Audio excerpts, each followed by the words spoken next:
लोकसभा का चुनाव है और इस समय हम हैं गुना संसदीय क्षेत्र से। केंद्रीय मंत्री ज्योतिरादित्य सिंधिया जहां से प्रत्याशी हैं और ये अपना उनका पुराना क्षेत्र रहा है। पिछले कुछ दिनों से लगातार हम देख रहे हैं कि केंद्र की योजना हो या फिर सिंधिया परिवार का रिश्ता गुना शिवपुरी से, वो रिश्ता कितना महत्वपूर्ण है और योजनाएं लोगों के लिए कितनी बड़ी उपलब्धि में बात करता हूं ज्योतिरादित्य सिंधिया जी से खुद ही। सिंधिया जी, मैं ये जानना चाह रहा हूं कि मैं देख रहा हूं लगातार पिछले 2 दिन से आपको देख रहा हूं, महानारिमन जी को देख रहा हूं। आप क्या लग रहा है इस समय पूरे क्षेत्र की अगर बात करते हैं तो पूरे प्रदेश में, पूरे देश में? देखिए, ये स्पष्ट हो चुका है कि देश को अगर एक विकसित देश बनाना है, देश को अगर एक आत्मनिर्भर देश बनाना है, देश को अगर एक विश्व गुरु बनाना है, तो एक ही नेतृत्व है जो इन तीनों चीज़ों को संभव करा सकता है, और वो नेतृत्व है प्रधानमंत्री नरेंद्र मोदी जी।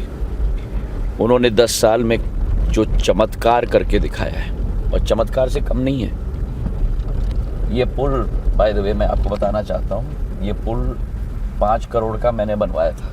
यहाँ पहले कुनो नदी से पूरी पानी आती थी और सीधे इस गड्ढे के अंदर चली जाती थी और सारे पशु वशु सब बह जाते थे, और वर्षा ऋतु में ये पूरा क्षेत्र कट जाता था, कोलारस से भी और बमोरी से भी।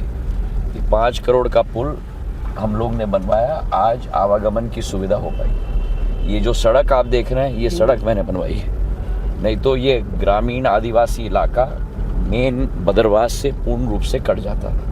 सारे बिजली के खंभे क्षेत्र में, एक एक गांव में, एक एक टपरिए पे, एक एक चक पे लाइट पहुंचाने का काम मैंने करवाया था। तो आज जो ये संबंध है क्षेत्र के मेरे जनता नहीं, मेरे परिजनों के साथ, वही संबंध मुझे सबसे बड़ी ऊर्जा देती है, और उसी संबंध को मजबूत करने के लिए विकास और प्रगति के सफ़र पर निरंतर मैं अग्रसर होने की कोशिश करता हूँ। और जहाँ तक केंद्र सरकार है, मैं मानता हूँ कि प्रधानमंत्री जी की जो ज़बरदस्त योजना है, और करिश्मा से कम नहीं है, 80 करोड़ लोगों को अनाज मुफ्त दिलवाना, 3 करोड़ घर, 4 करोड़ घर 10 साल में बनवाना, 30 करोड़ लोगों को आयुष्मान कार्ड दिलवाना, 10 करोड़ महिलाओं को उज्ज्वला योजना दिलवाना, 11 करोड़ किसानों को किसान सम्मान निधि दिलवाना, 1 करोड़ महिलाओं को लखपति दीदी बनाना, ये कोई करिश्मा से कम नहीं है। 65 वर्ष में जो नहीं हो पाया, वो प्रधानमंत्री जी ने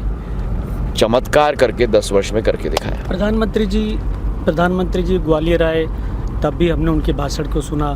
गृह मंत्री जी भी आज आए, उन्होंने भी बड़ी तारीफ़ की। मतलब आपके पास जो मंत्रालय था उसमें आपने एक बेहतर परफॉर्मेंस किया, हिस्टोरिकल, इतनी बड़ी जल्दी देश में इतनी एयरपोर्ट बनाना। आने वाले दिनों में उम्मीद की जा रही है कि आपकी सरकार बने, आप बड़े मतों से जीते हैं, लोग भी कह रहे हैं, आप भी उम्मीद कर रहे हैं। कोई और बड़ी जिम्मेदारी मिलती है तो क्या सबसे बड़ा उद्देश्य रहेगा मध्य प्रदेश और देश के लिए? देखिए, मैं कभी अगर और मगर का जवाब नहीं देता। मेरा सफ़र और मेरा लक्ष्य साफ है, निर्धारित है, और वो लक्ष्य है जनसेवा का, वो लक्ष्य है विकास का, वो लक्ष्य है प्रगति का। पद, कुर्सी, ये सब केवल माध्यम होनी चाहिए उस जनसेवा की लक्ष्य की पूर्ति करने के लिए, और राजनीति भी एक माध्यम होना चाहिए। राजनीति अपने आप में एक अंत नहीं होना चाहिए, अंत ज़्यादा महान होना चाहिए, और वो महान अंत इस परिवार के लिए, मेरी दादी राजमाता साहब के लिए, मेरे पूज्य पिताजी के लिए, मेरे लिए विकास, प्रगति और जनसेवा सदैव रही है। प्रधानमंत्री जी लगातार विकसित भारत की भी बात कर रहे हैं। आप भी मध्य प्रदेश में जहाँ जहाँ आप जाते हैं, कार्यक्रम होते हैं, प्रदेश के उत्थान, विकास और सामाजिक सरोकार की बात कर रहे हैं। आप मध्य प्रदेश की ही अगर हम बात करें सिंधिया जी, तो आने वाला भविष्य क्या है मध्य प्रदेश का, कैसा रहने वाला है? आने वाला भविष्य के लिए आप मध्य प्रदेश की अतीत पिछले 18 वर्ष और उसके पहले 50 वर्ष का विश्लेषण करिए। 50 वर्षों में जितनी भी कांग्रेस की सरकारें थीं, आज जो स्थिति में लाकर रख दी 2003 तक कि एक बीमारू प्रदेश, खास करके उन 10 सालों में 93 से 2003 तक एक बीमारू प्रदेश का टैग लग गया था। आज स्वर्णिम मध्य प्रदेश बन चुका है। जिस मध्य प्रदेश में केवल 40,000 किलोमीटर की सड़कें थी, आज 4 लाख किलोमीटर की सड़कें, और देखिए कैसे सड़कें। जिस पर आपका कैमरा नहीं हिल रहा है, ये ग्रामीण अंचल के सबसे अंदरूनी सड़कें हैं। भदरवास से, कोलारस से, शिवपुरी से, ग्वालियर से, गुना तक और देवास तक हाईवे आपने 6 लेन का देखा है जो मैंने बनवाया 6000 करोड़ का। और वही स्थिति सिंचाई में है, जहाँ 6.5 लाख हेक्टेयर 60 साल 65 साल कांग्रेस की सरकारें में बन पाई सिंचाई के साधन। 18 साल बीजेपी की सरकार में 47 लाख हेक्टेयर भूमि सिंचित हुई। कृषि उत्पादन का दर देश में सबसे अग्रसर पथ पर मध्य प्रदेश चला है उन 18 वर्षों में। और वहीं ऊर्जा के साधन, जहाँ बिजली नहीं होती थी, लट्टू नहीं जलती थी, 5600 मेगावाट केवल थी, वहाँ 25,000 मेगावाट आज आ चुका है।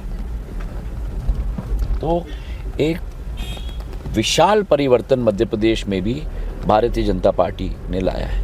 भारतीय जनता पार्टी की सोच और विचारधारा सुशासन, विकास, प्रगति और जनसेवा, और मैं मानता हूं कि इसी से प्रदेश का विकास हुआ है और इसी से देश का विकास हुआ है प्रधानमंत्री जी के नेतृत्व में। आज डबल इंजन की सरकार है और उस डबल इंजन की सरकार का फल हर मध्य प्रदेश के 9 करोड़ वासी को मिल रहा है। 2 बड़ी योजनाएं मध्य प्रदेश में, लाडली बहना योजना और केंद्र सरकार की किसान सम्मान निधि, आपने भाषणों में भी बात की। बीजेपी के बीच में कुछ समय के लिए कांग्रेस की सरकार आई। आपने कहा कि अगर बीजेपी की सरकार नहीं होती तो ये पैसा कहीं और डाइवर्ट हो जाता, कहाँ चला जाता? कांग्रेस के नेताओं के पॉकेट में, और कहाँ। 18 साल की सरकार का भ्रष्टाचार का चिट्ठा तो आप लोगों ने सभी ने देखा है, अपने चैनल्स पे रिपोर्ट किया है। हर विभाग में भ्रष्टाचार था, जनता की कोई सोच नहीं थी। एक ऋण माफ़ नहीं हुआ, एक कर्ज माफ़ नहीं हुआ, एक विकास का कार्य नहीं हुआ। गुना में मैं देख रहा हूँ कि सिंधिया परिवार का जो रिश्ता है वो जनता से मैंने भी बात की थी। लोग राजमाता से लेके कैलाशवासी माधवराव सिंधिया, फिर आपसे एक अटूट रिश्ते की बात करते हैं। ये रिश्ता कितनी मजबूती के साथ आगे जाने वाला है? ये तो हमारा परिश्रम और जनता का आशीर्वाद और जनता का लगाव तय करेगा। मेरी संपूर्ण शरीर का एक एक नस और एक एक रोम क्षेत्र के लिए समर्पित है, विकास के लिए समर्पित है और प्रगति के लिए समर्पित है।